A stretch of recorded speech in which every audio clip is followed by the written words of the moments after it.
जय श्री कृष्णा दोस्तों, राधे राधे। दोस्तों, आज की कहानी बहुत ही प्रेरणादायक है, इसलिए कहानी को अंत तक ज़रूर सुने, तभी आपको कहानी समझ में आएगी। चलिए दोस्तों, शुरू करते हैं। दोस्तों, आज की कहानी का शीर्षक है एकता की शक्ति। राजस्थान की धरा अपनी वीरता, संस्कृति और परंपराओं के लिए जानी जाती है। यहाँ के गांवों में न केवल लोगों के दिलों में अपनी मिट्टी के प्रति सम्मान है, बल्कि यहाँ के परिवारों में वो गहरी एकता और सामूहिकता भी है जो पीढ़ियों से चली आ रही है। ऐसी ही एक प्रेरणादायक कहानी है बिसरू गांव के एक सामूहिक परिवार की, जिसने हर चुनौती का सामना एकजुट होकर किया और अपनी एकता से समाज के सामने मिसाल पेश की। ये कहानी एक साधारण परिवार की नहीं, बल्कि उस परिवार की है जिसने कठिन परिस्थितियों में भी अपनी जड़ों को न छोड़ा और एकता की शक्ति से हर मुश्किल को पार किया। राजस्थान के एक छोटे से गांव बिसरू में एक बड़ा परिवार रहता था। परिवार के मुखिया जगदीश सिंह अपने समय के एक बहुत ही समझदार और ईमानदार व्यक्ति थे। उनके परिवार में उनके 4 बेटे, 2 बहुएं और उनके नाती पोते रहते थे। यह परिवार एक संयुक्त परिवार था, जहां सब लोग साथ रहते थे, साथ काम करते थे और हर निर्णय सामूहिक रूप से लिया जाता था। यह परिवार मुख्य रूप से खेती और पशुपालन पर निर्भर था। गांव में उनकी एक छोटी सी दुकान थी, जहां से वे गांव के लोगों को रोजमर्रा की वस्तुएं बेचते थे। जगदीश सिंह ने अपने बच्चों को बचपन से ही ये सिखाया था कि परिवार की असली शक्ति उसकी एकता में होती है। उनका मानना था कि यदि परिवार एक साथ खड़ा रहता है तो वह हर संकट से निपट सकता है। एक साल गांव में भीषण सूखा पड़ा, जल स्तर बहुत नीचे चला गया और खेती करना लगभग असंभव हो गया। गांव के कई परिवार टूट गए। लोग अपने अपने घरों को छोड़कर शहर की ओर पलायन करने लगे, लेकिन जगदीश सिंह के परिवार ने गांव में ही रहने का निर्णय लिया। उन्होंने कहा, हमारा गांव हमारी जड़ें हैं, हम यहाँ से नहीं जाएंगे। चाहे कितनी भी कठिनाइयां आए, हम एक साथ उनका सामना करेंगे। परिवार के सभी सदस्य एकजुट होकर पानी की समस्या का समाधान ढूंढने लगे। उन्होंने मिलकर गांव के पुराने तालाब की खुदाई शुरू की, जिसे वर्षों से उपेक्षित कर दिया गया था। गांव के अन्य लोग जो इस संकट से हार मान चुके थे, उन्होंने भी जब जगदीश सिंह के परिवार की मेहनत देखी तो वे भी इस कार्य में जुड़ गए। कुछ ही हफ्तों में तालाब तैयार हो गया और उसमें बारिश का पानी जमा होने लगा।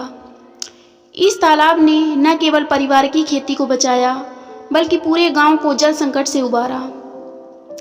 यह परिवार की एकता और नेतृत्व का प्रतिफल था कि गांव फिर से हरा भरा हो गया और लोग अपने घरों में लौटने लगे। कुछ साल बाद देश में आर्थिक मंदी आई और इसका असर गांव के व्यापार और कृषि पर भी पड़ा।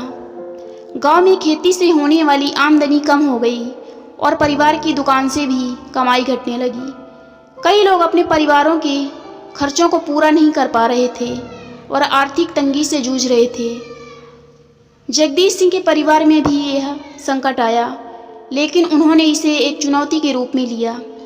परिवार ने मिलकर यह फैसला किया कि वे अपने खर्चों को सीमित करेंगे और नए व्यवसाय की अवसर तलाशेंगे। जगदीश सिंह के छोटे बेटे ने सुझाव दिया कि वे गांव की पारंपरिक हस्तशिल्प को शहरों में बेचने का प्रयास करें। गांव की महिलाएं पारंपरिक राजस्थानी कढ़ाई, चूड़ी और मिट्टी के बर्तन बनाने में निपुण थी। परिवार ने मिलकर इस व्यवसाय को शुरू किया। वे शहर जाकर अपने बनाए हुए सामान को बेचने लगे।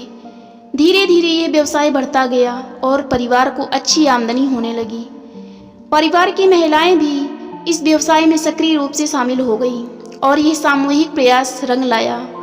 आर्थिक मंदी के बावजूद इस परिवार ने अपनी मेहनत और एकता से खुद को एक नई दिशा दी। राजस्थान के गांव में आज भी कई पुराने सामाजिक बंधन और परंपराएं हैं, जिनमें जाति, धर्म और महिलाओं की भूमिका से जुड़े नियम प्रमुख हैं। जगदीश सिंह का परिवार इन परंपराओं का सम्मान करते हुए भी प्रगति और समानता में विश्वास करता था। जब उनके सबसे छोटे बेटे ने एक ऐसी लड़की से शादी करने का फैसला किया जो दूसरी जाति की थी, तब गांव के लोग नाराज हो गए और उन्होंने परिवार का बहिष्कार करने की धमकी दी। परिवार के सामने एक बार फिर एक कठिनाई खड़ी हो गई, लेकिन जगदीश सिंह ने अपने बेटे का साथ दिया और गांव के लोगों के सामने ये बात रखी कि प्रेम और सम्मान जाति धर्म से ऊपर होते हैं। उन्होंने गांव वालों से कहा, हम सब एक ही धरती की संतान हैं और हमें एक दूसरे का सम्मान करना चाहिए। हमारे संस्कार हमें अलग करने के लिए नहीं बल्कि जोड़ने के लिए हैं। धीरे धीरे गांव के लोगों को भी ये बात समझ में आई और उन्होंने परिवार को वापस अपना लिया। इस घटना ने परिवार के उस सिद्धांत को और भी मजबूत कर दिया कि सच्ची एकता का आधार प्रेम, सहयोग और सम्मान है। समय के साथ परिवार ने अपनी मेहनत और एकता के दम पर गांव में एक नई पहचान बनाई। उनके हस्तशिल्प के व्यवसाय ने गांव की कई महिलाओं को रोजगार दिया। उन्होंने गांव के अन्य परिवारों को भी ये सिखाया कि कैसे एकजुट होकर आर्थिक और सामाजिक कठिनाइयों का सामना किया जा सकता है।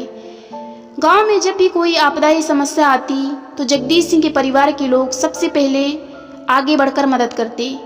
उनकी एकता और सामूहिक प्रयासों ने उन्हें पूरे क्षेत्र में सम्मान दिलाया। लोग उन्हें एक उदाहरण के रूप में देखने लगे कि कैसे एक परिवार अपनी एकजुटता के हर बाधा को पार कर सकता है।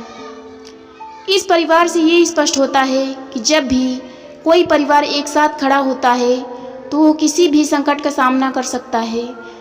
राजस्थान के बिसरू गांव का यही परिवार एक उदाहरण है कि एकता में कितनी ताकत होती है। चाहे जल संकट हो, आर्थिक तंगी हो या सामाजिक बंधनों से संघर्ष, परिवार की एकजुटता ने हर चुनौती को पार किया।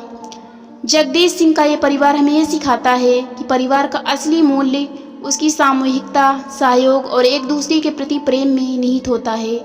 अगर हम एक साथ खड़े रहते हैं तो दुनिया की कोई भी ताकत हमें हरा नहीं सकती।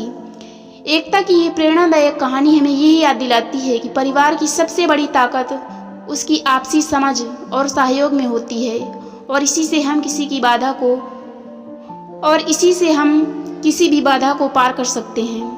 धन्यवाद दोस्तों, अगर कहानी पसंद आई हो तो कहानी को लाइक और शेयर करें और चैनल पर नए हो तो चैनल को सब्सक्राइब करें और बेल आइकन को भी प्रेस करें।